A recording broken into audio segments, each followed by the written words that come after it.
Post-it. Post-it. Little post-it on the beat.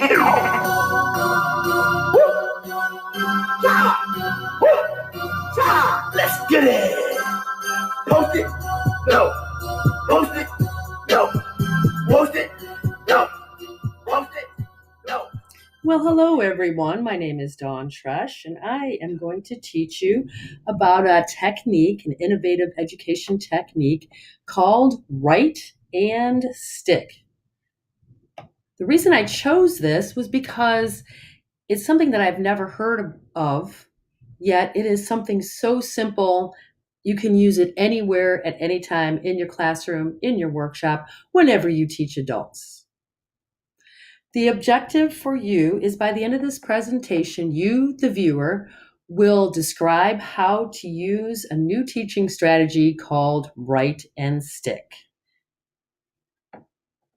So what is this? This is a way to engage your audience. You can either use it as a pretest or use it as a post-assessment to see either what your participants know or what they have learned, or reiterate what they have learned after a lecture. So what happens is you basically put a question or a topic on either a whiteboard or a large piece of chart paper like you see up in the upper right-hand corner. Then you distribute some sticky notes and tell the students or tell your participants to write down one, or maybe it might require more than one idea on that sticky note and stick it on that whiteboard or on that chart paper.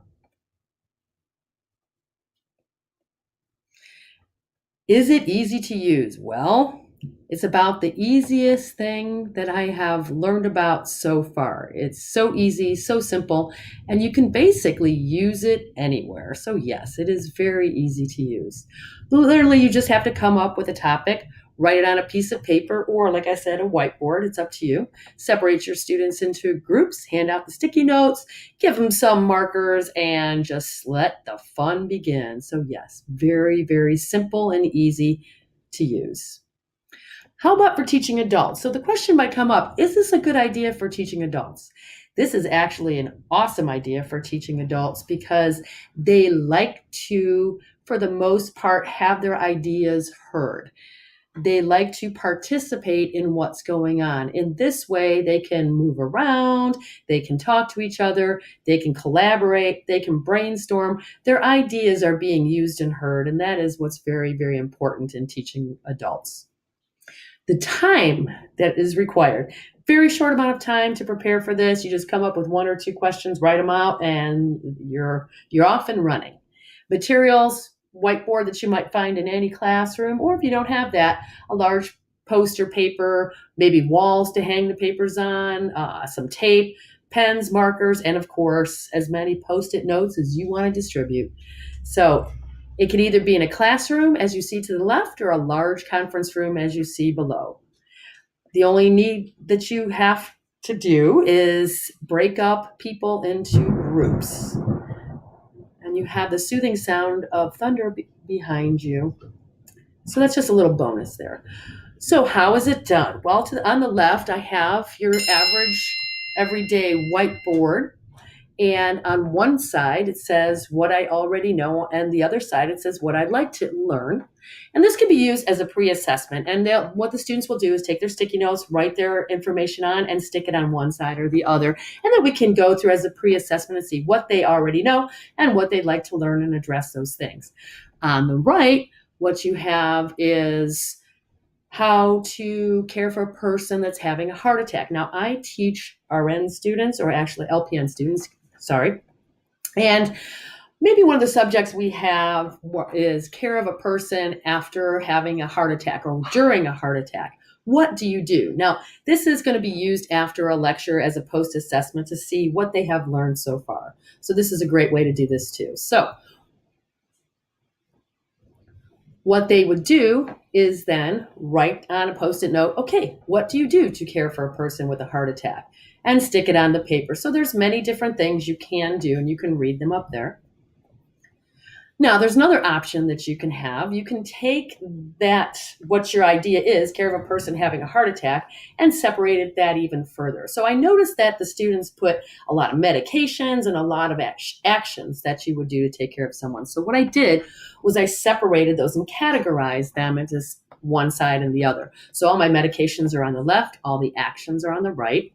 And then you can go even further with that and prioritize what needs to be done first. So this is very important, especially in nursing, to be able to prioritize and give medications in a certain order, do that your actions in a certain order. Sure, you want to make sure that your person is breathing before you go ahead and start an IV and everything else. The first thing you do is check to see if there's a pulse, check to see if they're responsive. So yeah, those things come first, and then other things, IVO2 monitor, all of those things would happen after. So as you see, we then put them in a priority order. So that helps the students organize what's important. And that will help them when they take their state boards. Now, you notice at the bottom, someone wrote give atropine. I took that off and put it down at the bottom. That's probably not the best thing to give with someone having a heart attack. And then we can also take that, put it down there, and discuss why that's not a good idea maybe, and what that medication is for. It's used for other things, that's all. So this is to see what this actually looks like in action. We have a framing question to take us through the day, inspired by the talk that David has given us. Working with communities, we use collaboration all the time. We'll co-create around one specific topic. How might we use connectivity to help local communities? One round is Post-it notes, and then we'll share back and we'll iterate with another round of ideas. Design thinking is key to everything, often by collaborating visually, using Post-it notes, paper, markers, pulling together a picture that people can agree on about their environment. Connectivity is any media that connects people, breaking down barriers to access. If you have one that sounds like that, let's move them closer together. Simplification, so that's up there. Forming groups of like-minded people, mentorship and inspiration. Get resource tools, I guess, such as an app, a magazine. Excellent. Thank you for your contribution. Okay, so that's a great video to show using this in action, using the Post-it notes or the write and stick strategy in action. Now, some pros and cons to this. There's always pros and cons. Pros are you can use this in a large group, you can use it in a small group, you can use it for many different applications. Using sensory motor, in other words, hands-on, will also help adult learners get involved, move around, and as we know, hands-on will always help someone, and kinesthetic movement will always help drive that concept home, make that person understand that concept even better. It is very inexpensive, it's easy to understand, easy to use, and you can use it at the drop of a hat. You can use it very, very quickly, as we mentioned before. It doesn't take a whole lot of time to prepare. Cons to it. Some people just might not want to move. We all know those people that just want to sit in their chair and don't want to get up and move around. So it's really hard to get everybody to contribute if they really don't want to. And some people just aren't comfortable working in groups, especially groups of strangers. So that might be a con, that might be an issue or a challenge that you might have using this. An alternative to those people who don't like working in groups or are kind of shy is using the Padlet.com. What it is a program. You sign up, you invite participants via email to join, and you have a screen that comes up, and you could use a projector and put a board up on the screen, basically. And then the people that have access, the people that you emailed, will put their Post-it, so to speak, up on that board. And the instructor and even the students have that opportunity then to move those little Post-its around. So again, you can put them in categories, you can prioritize them, you can do whatever you want to that. So it's the same thing, although it's on the screen, which is kind of neat too.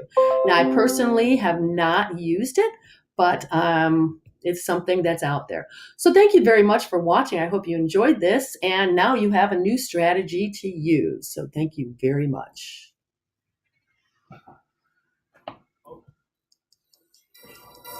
Little Post-it on the beat.